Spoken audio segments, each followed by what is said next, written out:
안녕하세요. 아포유 카페지기 이종원입니다.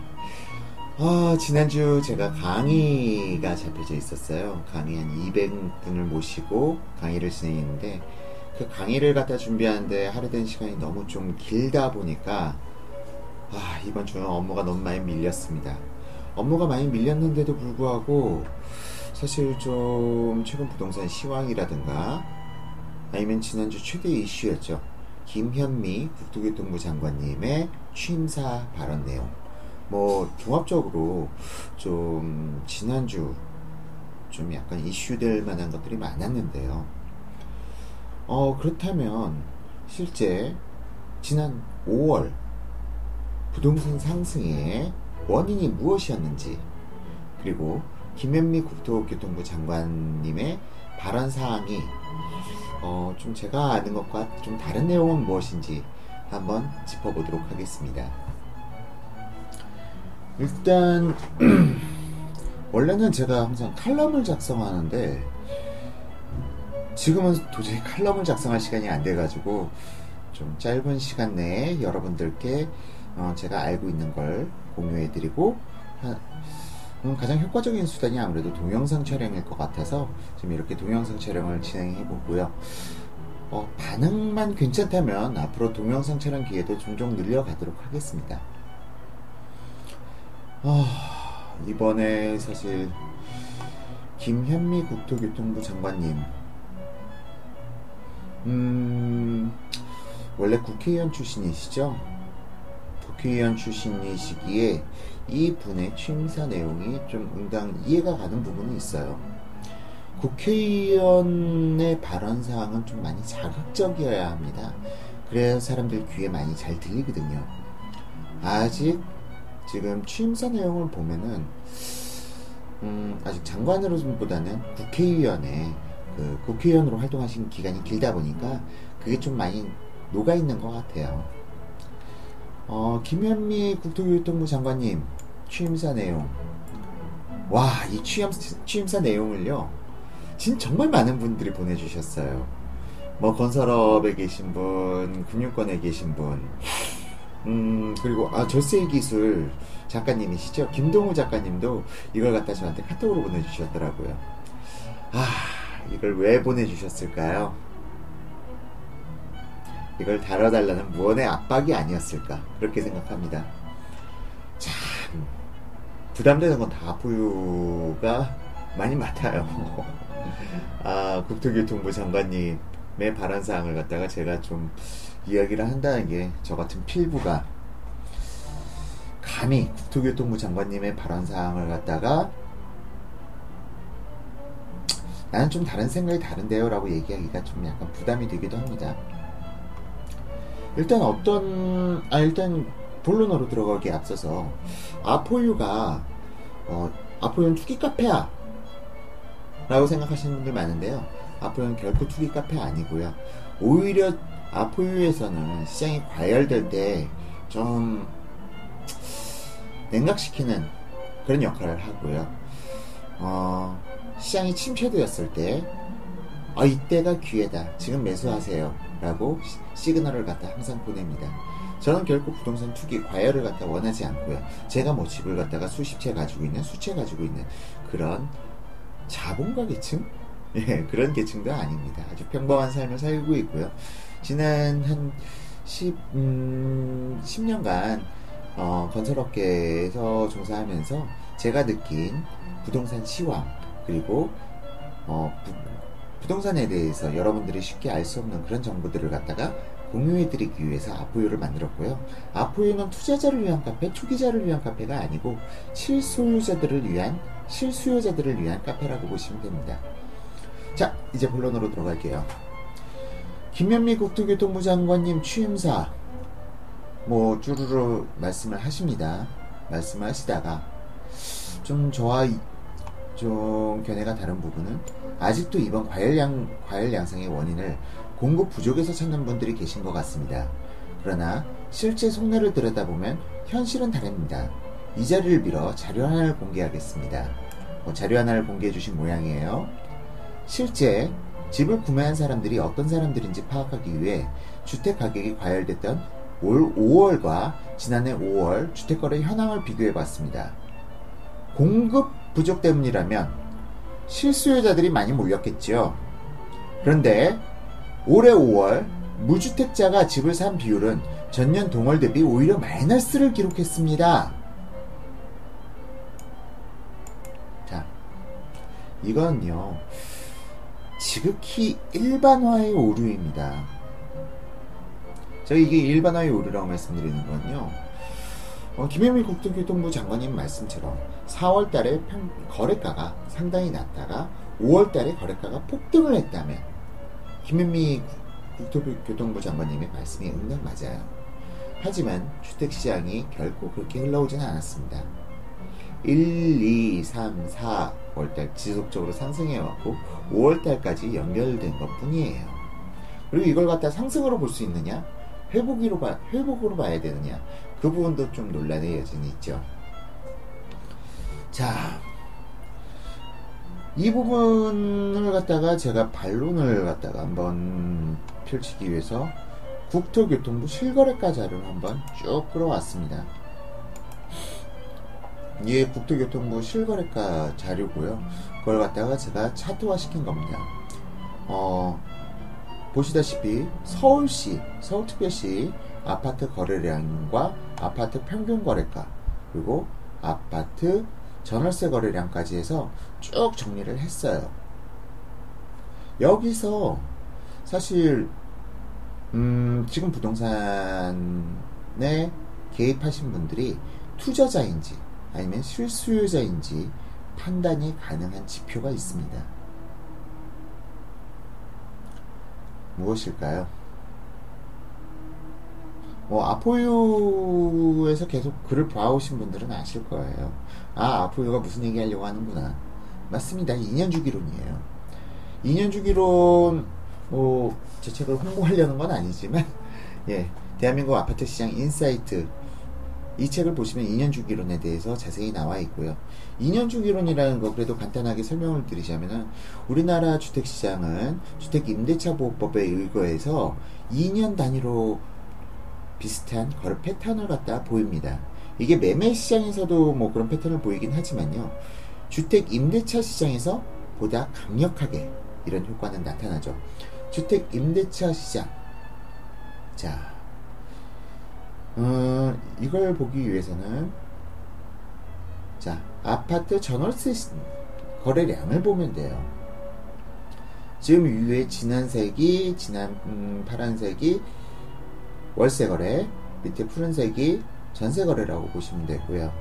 실질적으로 이 전월세 거래량이 감소했다는 것은 실수요자가 상당 부분, 그러니까 임차인이 실수요로 전환돼서 주택을 매수했다는 걸 의미하고요.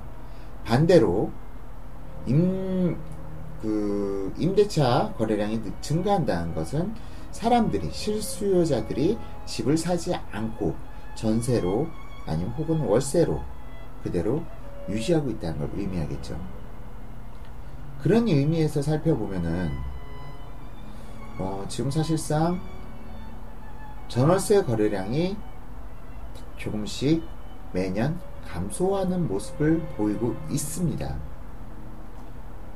자, 2년 주기론에 의거해서 제가 거래 량이 비슷한 흐름을 갖다가 보인다고 했는데요.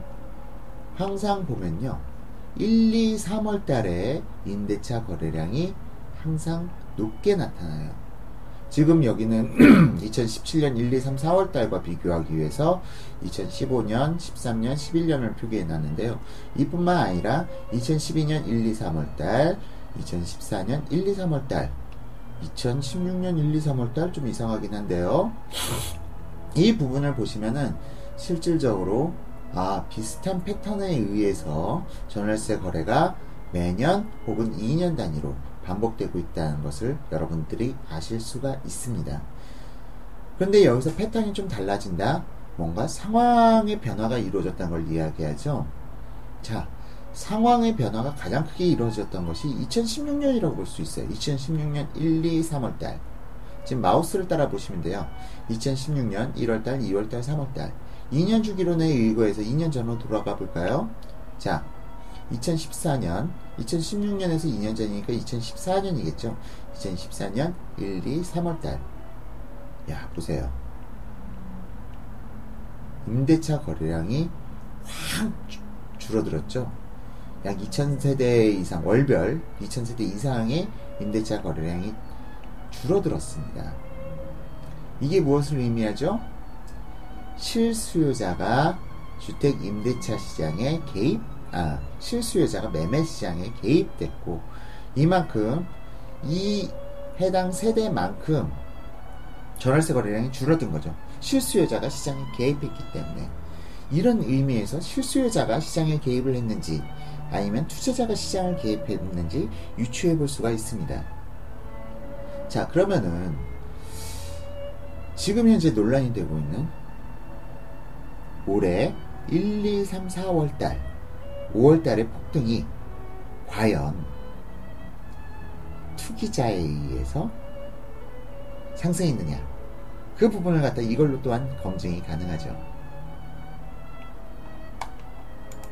먼저 1, 2, 3, 4월달 평균 매매가 상승을 보시죠. 오히려 5월달은 평균 매매가가 그다지 크게 상승하지 않았어요. 5월달의 폭등이라고 하는데 제가 여러 칼럼에서 밝혔습니다만 5월달의 폭등은 극히 일부 단지 그리고 재건축 아파트 분야에서 일어난 거지, 일반 아파트에까지 5월달 폭등 사태가 벌어지지는 않았습니다. 실질적으로 국토교통부 실거래가 평균 거래가에서도 그 부분이 나타나고요. 그렇기 때문에 5월달에 폭등이라는 것은 좀 자극적인 내용이에요. 실질적으로 평균 거래가는 그렇게 상승하지 않았다. 그럼 1, 2, 3, 4월달의 상승의 배경은 무엇이냐? 그 부분을 저는 바로 전월세 거래량이 감소해서 찾습니다. 2년 주기론이라고 했으니 실질적으로 2015년이 되겠죠. 자, 2017년의 비교 대상은 2015년이 됩니다. 2017년 1, 2, 3, 4월달 거래량 한번 보시죠. 지금 현재 보면요, 12,000세대 안팎에서 거래량이 발생됐어요. 임대차 거래량이요, 전세 월세. 하지만 2년 전으로 들어가 볼까요? 2년 전에서는 14,000건 안팎에서 거래가 이루어졌어요. 거래 물량이 확 빠진 게 보이시죠? 그럼 실질적으로 이때 이 거래량 감소폭이 어디로 갔을까요? 이 감소했다면은 실질적으로 서울시 아파트 시장에 공실이 엄청나게 늘어났어야 된다 라는 게 그렇게 유추가 가능하지만 실제 서울시의 아파트에 공실이 있나요? 이건 이만큼 아파트 임대차 물량이 줄어들고 실수요로 개입됐다는 걸 의미해요. 그렇기 때문에 가격 상승이 꾸준하게 이루어진 것이죠. 이 부분을 갖다가 보시면은 의외로 이 임대차 거래량의 증가, 감소가 아파트 매매 시장 평균 거래가의 움직임에 지대한 영향을 미친다는 걸 갖다가 알 수가 있어요. 실질적으로 2013년도에는 감소폭이 그렇게 많지 않았어요. 아니요, 2017년부터 얘기를 하죠. 2017년 1, 2, 3, 4월 달에 전월세 거래량 감소폭이 약 8,000세대가 나타납니다. 서울시에서요. 이 8,000세대가 실수요로 전환됐다는 걸 갖다 유추해 볼 수 있는 부분이고요. 2015년도 볼까요? 2015년도에는 오히려 2013년 대비해서 임대차 거래량이 1,800세대가 늘어났어요.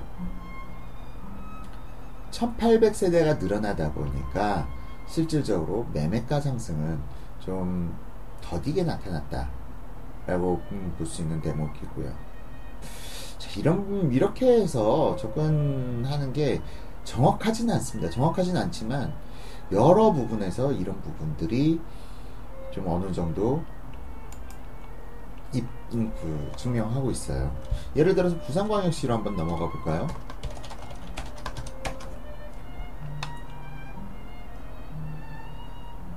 예, 이건 부산광역시의 매매가, 평균 매매가, 평균 전세가 흐름입니다.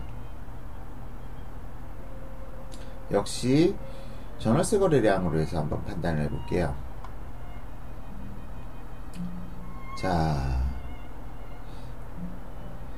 2013년도부터 보겠습니다. 2013년도에는 2011년 대비 거래량이 감소했습니다. 눈에도 확 보이죠? 4개월 동안 전월세 거래량 감소폭이 약 718건 정도, 서울에 비해서는 좀 많이 적죠?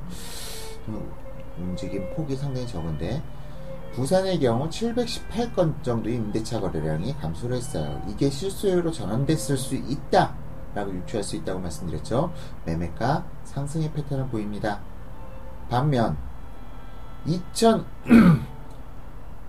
2015년도에는 전년 대비해서 오히려 임대차 거래량이 302건이 늘어났어요. 임대차 거래량이 늘어났다는 것은 임대차 물건이 늘어났다. 뭐 투자자 기입이 더 많았다라고 볼 수도 있는 대목이고요. 실질적으로 가격 상승 흐름 패턴을 보면 거의 움직임이 없습니다. 다시 2016년으로 넘어가 볼까요? 2016년 705건, 전년 대비 705건의 임대차 거래량이 더 늘어났어요. 늘어나니까 패턴이 어떻게 나타나나요? 중간에 살짝 상승하는 모습도 보이지만 결국은 하락합니다. 평균 거래가가요. 자, 임대차 거래량이라는 것이, 아파트 전월세 거래량이라는 것이 주택시장에 미치는 영향이 상당히 커요. 뭐 이거 가지고 뭐 이야기를 하면은 좀 제가 뭐 1시간이고 2시간이고 3시간이고 강의를 해야 되는 부분인데, 뭐 일단 여러분들의 간략한 이해 이런 시켜드리기 위해서 보여드린 거예요. 실제 지금 주택시장이 실수요자에 의해서 진행되는 건지 아니면 투자자에 의해서 개입에 의해서 진행되는 건지, 그 부분을 갖다가 나타내는 지표가 바로 아파트 전월세 거래량이라는 부분, 다시 한번 말씀드리고요. 하지만 김현미 장관님의 말씀은 아니다, 실수요자들이 몰린 게 아니다, 투기자들이 몰렸다, 그렇게 말씀을 하십니다. 근데 아포유랑 같이 본 결과 여러분들은 어떠신가요? 지금 상황에 대해서?